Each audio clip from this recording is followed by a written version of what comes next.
Hey there, my name is Megan and welcome to my channel, or welcome back. Today I'm going to be doing my June TBR video. I am filming this TBR video a little bit late, so I decided to only include 4 books on my monthly TBR, and luckily 2 of them I have already started, so I do have a head start on actually making sure I finish them in the month of June. But before I go ahead and get on into the books, I would love it if you hit that subscribe button as well as the little bell icon so you can be notified every time I post new bookish content.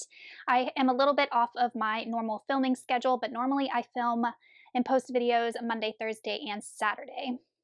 So without further ado, let's go ahead and get into what I want to read in June, starting with the book I'm currently reading, and that is The Devils by Joe Abercrombie. My good friend Andre gifted me this book, and we had quite the fiasco with this book because the package never got delivered to my house, and they kept delaying it, and my dear friend had to request a refund because we never got the book, and then he reordered it for me like a sweetheart. So I immediately started it when I got it. And this is Joe Abercrombie's newest book. And I'm currently on page, I think 89, but let me just double check. Yeah, 89. And this book is, I think, a little bit different than what I've read from him in his first Law trilogy because his world includes more fantastical elements than his first Law world does. We're following a misfit group of characters, including a monk, an elf, a vampire, a mage, like a necromancer mage, and then we also have a werewolf type character. And then the villains in this story, or at least like the bad guys, are these human beast type concoctions. Think like the island of Dr. Moreau. The conflict of this book revolves around a neighboring kingdom that has essentially been usurped by the queen's like evil sister who took over power, and she's like a very evil sorceress, and currently her 2 sons are like vying for power. And there is actually a long lost princess of this woman's sister whom she murdered, so it's the current queen's niece. And they are currently trying to find her and bring her back into power so that she's able to rightfully take over this kingdom and get out of the evil sorceress's hands. And Brother Diaz, who is our monk, as well as the vampire, the elf, and the mage, are tasked with taking this long lost princess to this new kingdom and getting her on the throne. And obviously, along the way, they run into a whole bunch of trouble. So it's a different type story, a different type world than what I've read from Abercrombie in the past, but it's still filled with his grim, dark elements. It's still filled with his humor. It's still filled with characters that are definitely flawed. So I'm quite enjoying this, and I'm excited to finish it and review it for you guys. The next book that I want to finish that I have started is The Inmate by Frida McFadden. This is actually the first Frida McFadden book that I've ever read, and this is an adult thriller. And in this book, we're following a character named Brooke, and she is a nurse practitioner. And she ends up moving back home and getting a job as a nurse practitioner at the prison there.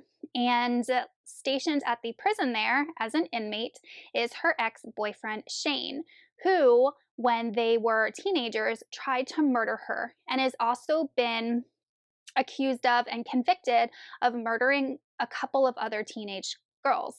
And no one knows that Brooke and Shane even know each other. They have not yet made the connection. So what I'm assuming we're going to learn is the truth of what actually happened that night of Brooke's attempted murder, and if Shane is actually the one who's behind Brooke's attempted murder and the murders of the other girls, because we have, like all thrillers do, or most thrillers do, we have that dual timeline of the present and the past and kind of putting all the events together to lead up to what actually happened. This book is actually much easier to read than I was anticipating. It's definitely not a long book, and it's one I could probably finish in one sitting. I just got to be in the mood for that type of thrillery type story. So this one I will definitely be able to finish in the month of June. I'm currently on chapter 14, which is page 87. So I'm excited to read this new author and review this and let you guys know if she's an author that I'll continue reading.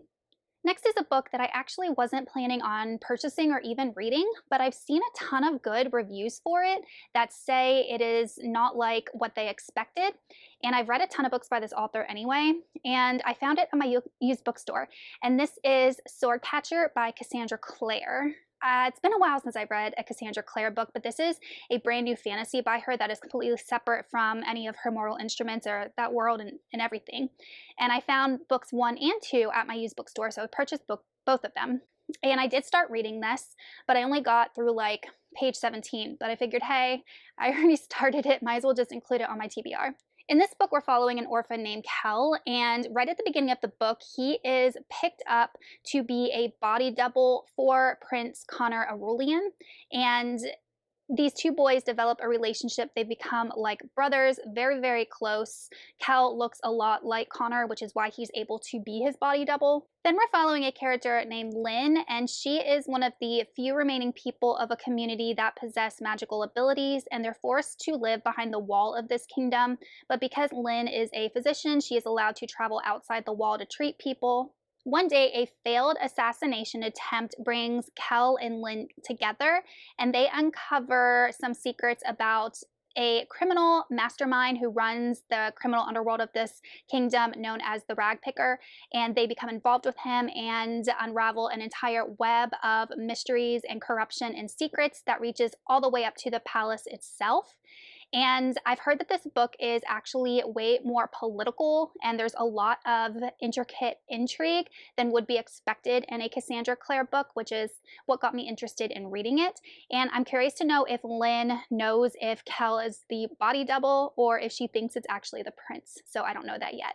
So this is a book I hopefully will get to since I already started it. So stay tuned. And then I was thinking of a kind of lighthearted book for my fourth pick for the month of June, something that isn't dense fantasy, something I can probably read very quickly. And I was thinking a romance, but I didn't want to read just a romance.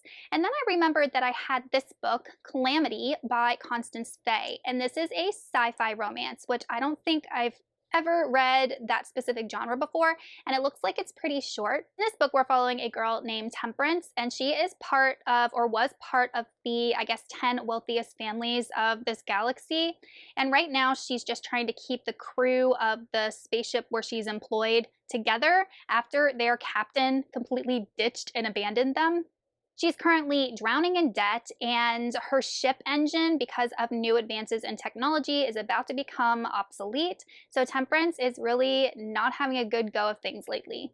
Then we have the male lead of this book, whose name is Arcadio, and he is the son of one of these really wealthy and powerful 10 families.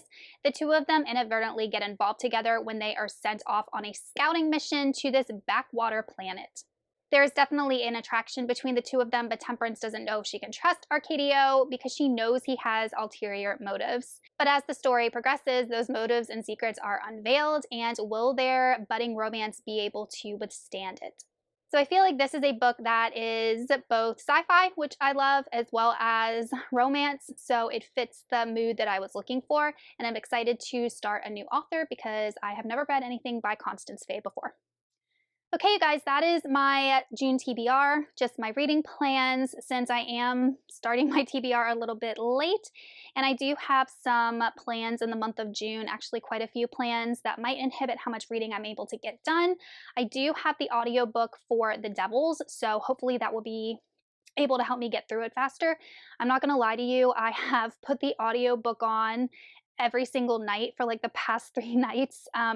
Before I go to sleep at night, and I keep falling asleep almost instantaneously whenever the audiobook starts.